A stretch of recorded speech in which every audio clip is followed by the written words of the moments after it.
Cela fait plus de 30 ans que je travaille dans ce domaine de la santé maternelle.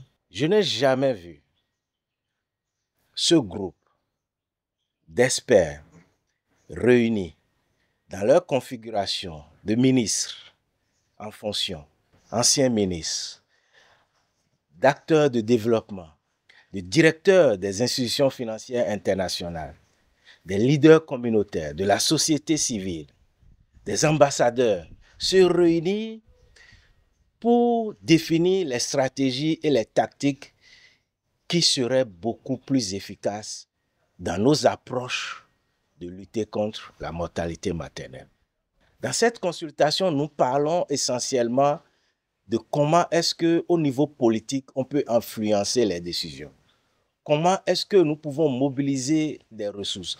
Comment est-ce qu'au niveau communautaire, nous pouvons assurer la redevabilité des individus, des familles, des communautés, en définitive de toute la société, à ce qu'aucune femme ne meure en donnant la vie. Ce groupe unique d'experts ont tous reconnu que nous devons changer de paradigme et nous devons prendre une approche sociétale et multisectorielle.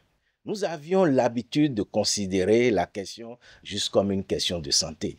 Oui, c'est très important, il faut la qualité de soins, mais nous reconnaissons qu'il faut protéger la jeune fille, éviter des mariages précoces, qu'il faut d'un autre côté, pendant que les gouvernements parlent d'investir dans l'agriculture, dans l'électrification, l'industrialisation, qu'il faut pouvoir arrimer la question de décès maternel à ces priorités des gouvernements. Et nous espérons réellement que dans cette région, c'est un jour à retenir de ce qui se passe ici actuellement pour pouvoir impacter durablement nos efforts à nous tous pour qu'aucune femme, aucune adolescente ne continue de mourir, j'allais dire inutilement, dans notre sous-région.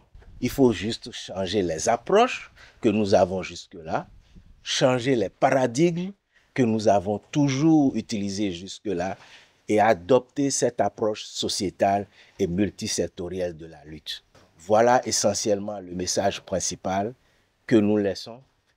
Et nous, UNFPA, nous allons jouer notre rôle en amenant tous les acteurs pour soutenir les gouvernements. Parce qu'à la fin, ce sont les gouvernements qui font des changements transformationnels et durables dans les pays.